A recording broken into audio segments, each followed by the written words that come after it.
Hi! டைட்டில பார்த்துட்டு பாய் ஃப்ரெண்ட்னு பல பேர் நெனச்சிருப்பீங்க. நெனச்சு தான் கிளிக் பண்ணிட்டு உள்ள வந்திருப்பீங்க. அதுக்கு சங்கம் பொறுப்பே இருக்காது. ஏன்னா, இன்னைக்கு நான் பார்க்க போறது பாய் ஃப்ரெண்ட்லாம் கிடையாது. என்னோட லாங் டெர்ம் ஃப்ரெண்டு. ஃப்ரெண்டுன்றத விட என்னோட சிஸ்டர், உடன்பிறவாத சகோதரி. அவங்களுக்கு குழந்தை பிறந்து ஒரு 5 மாசம் ஆச்சு. ஆனா, நம்ம இப்ப தானே இந்தியாக்குள்ளே என்ட்ரி குடுத்துருக்கோம். அதான் சர்ப்ரைஸா ஒரு என்ட்ரி குடுக்கலாம் அப்படின்னு சொல்லிட்டு சொல்லாம கொள்ளாமயே அப்படி கிளம்பிட்டேன். அக்காவுக்கு தெரியாது. அவங்க ஹஸ்பண்டுக்கு மட்டும் தான் தெரியும். ரொம்ப நாள் கழிச்சு வண்டி எடுத்திருக்கேன்ல, ஃபோட்டோக்காக தான், ஓட்டுறதுக்காக இல்ல. அதுக்காக ஓட்ட தெரியாதெல்லாம் கிடையாது.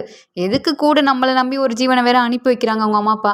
அவர சேஃபா கூட்டிட்டு போணும்ல அப்படின்னு சொல்லிட்டு அவர்கிட்டயே கார குடுத்துட்டேன். ஏன்னா, நம்ம சேஃப்டியும் கொஞ்சம் முக்கியம் இல்ல. அப்படியே பெட்ரோல்லாம் போட்டு வண்டிய பைபாஸ்ல விட்டா, அன்னைக்கு கிளைமேட் கூட நம்மளுக்கு அப்படியே சாதகமா இருந்துச்சு. அப்படியே வண்டிய விட்டா மதுரைக்கு போனா பூ வைக்காம எப்படி? பூவ வாங்கி கொஞ்சம் சாமிக்கும் வச்சுட்டு, தலையிலயும் வச்சாச்சு. ஏன்னா ட்ரெடிஷனலா ட்ரெஸ் பண்ணியிருக்கோம். பூ வச்சா மங்களகரம்லாம் இன்னும் கூடும்ல. அப்படியே பயணத்த தொடங்கலான்னு போகும்போது தான் 10வது நிமிஷத்துலயே பார்த்தீங்கன்னா, பசி எட்டி பார்த்துருச்சு. இதுக்கு மேலலாம் சரிப்பட்டு வராது அப்படின்னு சொல்லிட்டு கருப்பட்டி காஃபில ஒரு ஸ்டாப்பிங்க போட்டு அப்படியே ஒரு டீ, பஜ்ஜி சூடா சாப்பிட்டேன் தான். அப்பாடா நம்ம இந்தியால தான் இருக்கோம் அப்படின்ற மாரி ஒரு ஃபீலிங்கே வந்துச்சு. இந்த எனர்ஜி போதுன்னாலும் வண்டிய பழனி வர வட்டாச்சு.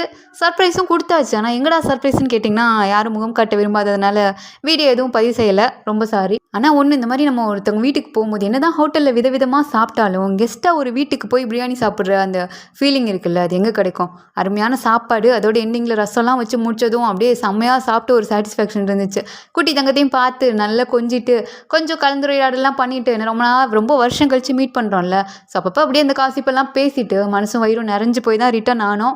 ஆனா வர்ற வழியிலேயே வயிறு நிறைவு வந்து கொஞ்சம் கம்மியாயிடுச்சு. அது ஃபுல்லாக்க தான் ஒரு இயற்கை நிவாரணம். இளநீரை குடிச்சிட்டு இன்ஸ்டாகிராம்க்கு அப்படியே 2 ஃபோட்டோ, 4 ஸ்லோ மோஷனையும் எடுத்துட்டு, கூட வந்தவருக்கு கொஞ்சம் மன தைரியத்தையும் குடுத்துட்டு, நான் சொல்லிட்டேன் இந்த மாதிரி இந்த டைம் நான் தான் ஓட்டணும். ஆனா ஆளுங்களுக்கு எந்த பாதகமும் வந்துரக்கூடாது அப்படின்றதுனால, அந்த வழியில யாருமே வரலையா, அதனால கொஞ்சம் தூரம் ஓட்டுவோம் அப்படின்னு சொல்லிட்டு பைபாஸ் தானே அப்படின்னு சொல்லி நானும் கொஞ்சம் தூரம் ஓட்டிட்டு வந்தேன். நல்லா இருந்துச்சு. அப்பாடா ஏதோ உருப்படியா பண்ணியிருக்கோம் அப்படின்ற மாதிரி இருந்துச்சு. ஓட்டுனதுனாலே என்னமோ இன்னும் பசியாக ஆரம்பிச்சிச்சு. சரின்னு சொல்லிட்டு அப்படியே போய் ஒரு பணியாரம், நல்லா சூடா காஃபி எல்லாம் சாப்பிட்டுட்டு, தெம்பா வீட்டுக்கு வந்து இறங்கிட்டேன்.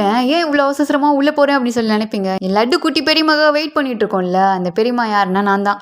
லட்டு குட்டி என் தங்கச்சியோட பையன். அவனை பார்த்ததும் அப்படியே போயிட்டு வந்த டயர்டு எல்லாம் காணாம போயிடுச்சு. இன்னைக்கு நாளும் பார்த்தீங்கன்னா இப்படி இனிதையாவே முடிஞ்சிருச்சு.